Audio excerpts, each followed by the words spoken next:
Ito yung isa sa pinagkakabisihan ko kung bakit din ako nag-grind, mag-work. Dahil nga pinarenovate ko tong isang bahay. Ginawa ko, naglagay ako ng swimming pool. So, wow! Tapos ito, ang ginawa ko dito, pinabago ko ito. Ayan o. Kasi dati ginagawa kong sampayan ni Kiska. So ngayon, hindi na siya pwedeng sampayan. Kaya ganyan na yung pinagawa ko. Hi mga mare! So ayan, itutur ko kayo kung ano yung pinagkakabisihan kong isa pa. Okay, talagang wala akong time ngayon dahil busy ako sa negosyo, busy ako sa pagpapagawa nitong mukha nito. O yung finish na ng besi ko dahil yan dun sa may bleaching namin tsaka sa soap. Tignan mo, hindi lang pantay yung ano niya. Pero ang mukha ng besi ko ang kinis na. Pati ugali. Anyway, mga mare, ayan, papakita ko sa inyo syempre yung mga pinapa-ice ko. So, syempre, uunahin natin dito. So, ito, dati itong madulas. Madulas yung tiles niya. So, ang ginawa namin, nilagyan namin ng, pinalitan namin ng tiles. Yung tiles na may ganun-ganon ba. Okay, then next, ito papalitan dito.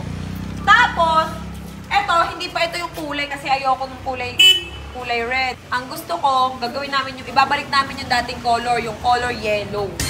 So, ito, papalitan dito. And then, ayan, hagdan kasi dati maraming nadudula. So, ang ginawa ko, syempre, ito. Ginawa ko siyang pare-pareho na. O, ayan o. Wow! Ano siya? Magaspang. Magaspang. Diba? Tapos, hi, Diego! Ang galing mo. Ang galing siya. Tapos, may-ari ng bahay. Tapos mga Mar, syempre, ay may-ari ng bahay nakakaya. Pwede pong makiblog lang. Ano nangyari dito, mga Mare? So, eto mga Mare, ayan na dahil nga nababoy na ng tuluyan. Baka gusto nyo, pamimigay ko. Ay, akin na lang yan, Charot. Yes, pamimigay ko na to. Tsaka ayaw mga yung pamigay na yan. Okay. Basta ako, kukuha ko na itong dalawa, Bessie. Tapos, Mag-interrupt ako, Bessie. Oo. dito sa likod, sobrang kalat, no? Ito yung isa sa pinagkakabisihan ko kung bakit din ako nag-grind, mag-work. Dahil nga pinarenovate ko tong isang bahay. Okay? Ito, ayan. Tinanggal na rin yung mga tiles kasi nga madulas. Tapos, eto. Yung kitchen na nandoon dati, ang daming tain ni Diego. Nilipat namin dito. Dito. Tapos, ang ginawa ko, naglagay ako ng swimming pool. So, wow! Maliit lang na swimming pool para kay Mikey. Ganyan siya. Jacuzzi na to. Ha? May taki, ikaw ang dami sa akin. Ayan, ganito lang siya, oh. Pwede na rin, kumbaga parang babadan lang siya. Pero meron siyang hot water, para siyang jacuzzi. Ayan, may mga lumalabas na water dito. Tapos nilagyan ko doon syempre ng Waterfalls. yes, water dispenser. Hindi, water. Oh, ayan. Tapos ito, ang ginawa ko dito, pinabago ko ito. Ayan o. Pinabago ko. Ginawa kasi dati ginagawa kong sampayan ni Kiska. So ngayon, hindi na siya pwedeng sampayan. Kaya ganyan na yung pinagawa ko. Ito rin, sampayan. Ha? Sampayan, saan? Kiska na mag-adjust yan. Ayaw lang. Hindi, yung sampayan, maglalagay na lang kami ng gilid. Tapos mga mare, tara pasukin natin to. Okay, tapos eto, ginawa ko dito, pinabago ko. Ito. Cave na yung atake natin, no? Ayan mga mare, o eto. Pinabago ko. Ginawa ko siyang parang bato na dati ang itsura niya is yung stripe. So ngayon, ginawa ko parang siyang parang bato, no? Parang cave. Oo, tapos isa pang babaguhin, kaya babaklasin to lahat. Buong kisame, kasi tignan nyo. Bakas na naman. 3 years lang tong bahay ko, ay 4 years. May ganito na siya, oh. So, hindi masyado maganda yung pagkakagawa talaga. Ayan, oh. Kasi ilang taon pa lang, may ganito din. Tapos, dito naman tayo sa taas. Ay, mga mare. Okay, tapos, dito, mga gamit namin. Okay, dito, mga mare. Ayan, na dati siyang, ayan kasi nabaklas to noon. Luma na, kupas na. So, ngayon, ginawa namin, mas pinaliwanag pa namin. Yan. Nilagyan namin mga ilaw doon. Yan. Nagagahengal yung hagdanday. Tapos, syempre, yung kwarto ni Mikey. Tapos, ang una ko po munang ginawa ay yung CR. Kasi, yung CR dati, kapag naliligo po yung mga amo ko, hindi, kapag po syempre naliligo sila, yan, nagkakalat. Kaya ang ginawa ko, nilagyan ko ng harang. Hinarangan namin, tapos binago namin yung tiles. Kasi yung tiles nito noon is, madulas. Hanggang dito, ginawa namin tiles. Hoy! Adrian! Namumuti! Itlog mo! Namumuti mo! Sino naliligo dito? Hindi, nagkaganyan talaga yan kasi naglilinis na sila minsan dito. Hindi. Adrian, hindi. Ayun o. Oo. Ayun o. Magagawa lang nito. Brasil mo to. Oo, may ako brushing yan. Siguro di mo mawawala Ayun, yun. mga kabukman nyo. Ikaw lang tao dito. Sinasabi ko sa'yo. Sige. Wait. Cut mo yun, ha? Okay, ito ang room ni Mikey. Ang ginawa ko pa dito, ito mga mare. Kasi ang gusto niya is yung parang bahay-bahay daw. Okay, wait lang. Wala ilaw ba? O, ayan. Pwede siya. Ayan lang yung ilaw. Tapos, meron siya. Paiba-iba yung ilaw. Ito, yan. May speaker yan. Meron, pwede siya. Ano sound?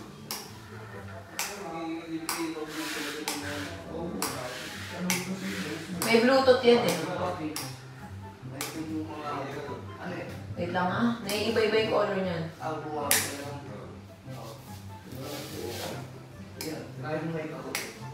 Ayan o. Pula. Iba-iba kulay. Yun o. Oh. May speaker yan eh. Diba? O ngayon, ano natin, sounds natin ng ano. Ang massage.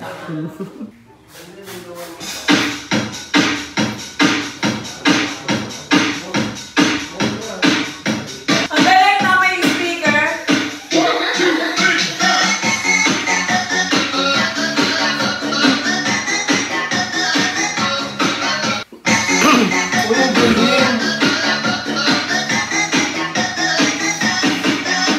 Love na love ko yung batang yan. Kasi ang gusto niya, kapag natutulog, may ano siya parang, meron siya mga tunog na parang ispa-ispa. Ganun ang gusto ni Mikey. Ang ginagawa niya kasi, naglalagay ko siya ng cellphone sa uluhan niya. Kasi at least kahit ito, kahit pa paano tignan niyo. Ang ganda. Yun sa taas. Ganda. Oh, may sino ba isang na dyan? Gusto niya sounds, di ba? Tapos, eto, meron tong ilaw. May... Ay, dun sa ilaw. Eto, oh.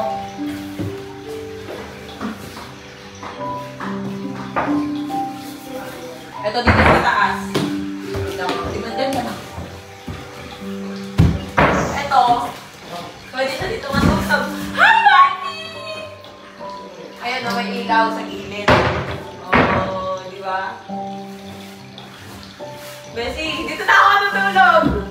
Boy, B, kasi dito ang matanda kasi bakal. Purong bakal yung pinagawa ko dito. Kahoy at bakal. Para ano, Ang galing naman.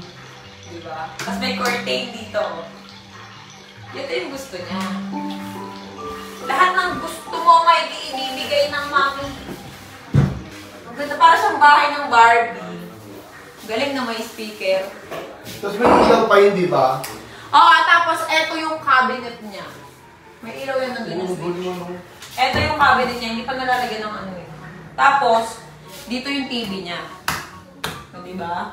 Ang laki yung ganda. Okay. And then next. Dito naman, sa kabilang room na to. Eto is ginaya ko yung dun sa kabilang room. Okay? Ginawa ko dito, ginawa kong black. Dito ko muna nilagay yung mga damit namin kasi nga wala namang paglagyan. Dati tong dressing room. Tapos, ngayon, ginawa ko ng kwarto. Bali, ito na yung tutulugan namin. Yung pinaka-master's bedroom, hindi ko pa siya pinapagawa. Kasi yun yung pinaka-last. Kasi yun yung gagawin kong dressing room. Walk-in closet. Kasi malaki. Kasi mga gamit ko masyado ng madami. Yes, yes, mapapalitan na yung... Ang daming gastos! Yes, sa awa ng Diyos, Alam mapapalitan na mo po yung pare, mga yung kaibigan gastos ko. ko. Wala na. Okay lang yan. Mas mabuli mo